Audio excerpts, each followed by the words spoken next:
Hello and welcome back to the Infernal Citadel. This is the third part. This is mod 18 on preview in Neverwinter.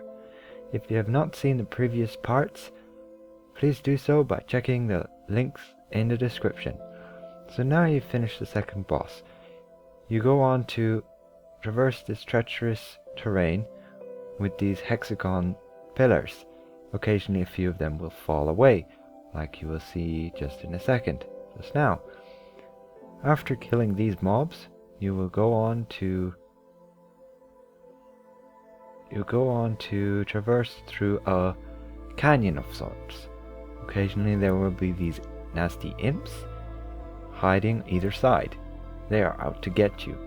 You'll see one just up ahead here now that I hit, and they have the same chains effect like in the second boss. When you come within range, they will grab you with their chains just like this guy and kind of pull you in. I recommend sticking with your party so that the DPS can get you out nice and quick. So keeping away from the imps, I creep up to the next group of mobs. Strangely enough, that imp does get me, but then lets me go. I'm not sure why. Perhaps my burning light stunned him. So, in any regard, you only have a few groups of mobs to actually defeat before coming to the last boss. So now I rush ahead as I usually do, and yeah, I get grabbed by two imps. Luckily, the healer is very close behind. The imps may remind you of the shadows in Tomb of the Nine Gods, and yes, they are very similar. They stun you and you can't do anything. Oh, and they're also in Lair of the Mad Mage as well. So, now that you've finished off these groups of mobs, or when you have done so, nice repel by the wizard, these platforms will appear and you'll be able to jump down them, leading to the final boss. You now just have to kill off the guards, and after you do so, you will unlock a campfire to your left there. You can change your loadout and such, remove skulls and whatnot.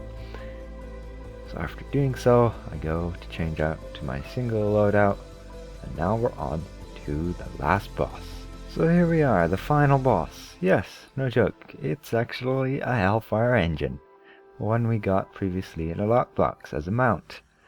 So now you see these red AoEs spawn at your feet. Everybody will get one. You want to run to the exact same tile, and everybody should be on it. That way, when the red AoE leaves you, you will turn that tile into lava. This tile can no longer be unturned. And that way you are limiting your space every time this happens.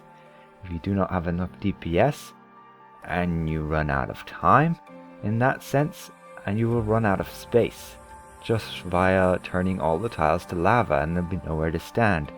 So it's vital you coordinate your team so that you go from one tile to the next and you know which one to go to. The next mechanic you'll see is fire will shoot up from the things and you just dodge that.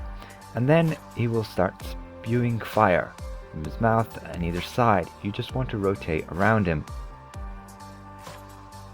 And the next mechanic you will see is he will grab the tank or the person who is aggro, he'll chain him, lure them in, and he'll breathe fire all over them. This is fairly lethal, and make sure your healer's on the ball to keep you nicely healed as he does so. Another mechanic, he will charge at somebody. You will see he will line you up and take some time, and then he will charge.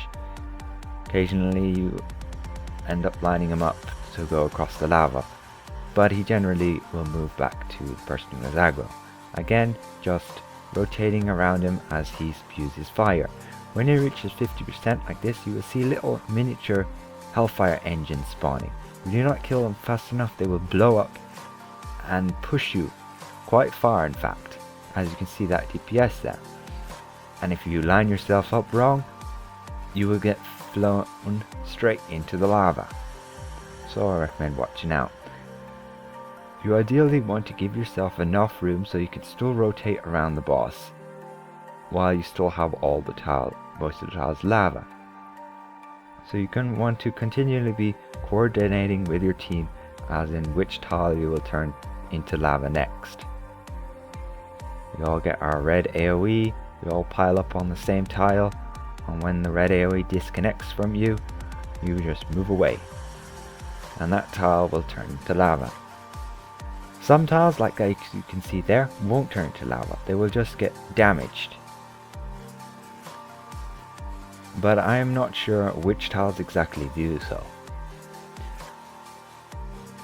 Just keep an eye out. That lava is very lethal. You will get at least killed within 2 or 3 ticks, depending if you're a DPS or a tank. As you can see there, we're continually selecting which tiles we will choose to be lava next.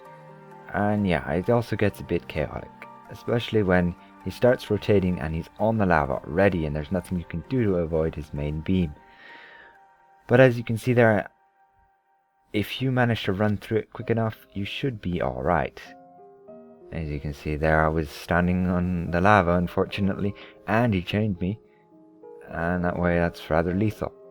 Now you see when he hits 10%, he will stop moving like this. You will see little puff particles emit from him as he's overheating, and he's about to explode.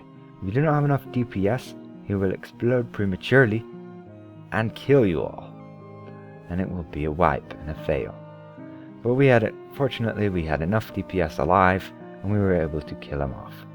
I'm not sure if it's a bug or not, because he still exploded, even though we killed him. Perhaps it's not. We have to use a scroll and we all get up. And then he just disappears. Not sure the whole thing with that. Anyhow, you pick up your loot, and the only thing he drops is the same as the other bosses, just these weird items which you get to spend in the store amongst the scrolls which you get from the chests. To unlock the chests, you need to destroy this meteor hanging there, and you'll be able to access your chests. Unfortunately, the chests do not contain any of the high level item gear, as you would expect, like we had in Loam, but it contains the ingredients to purchase them in the store. As I roll through this chest, I don't really find anything of use. You can see there that we get new seals.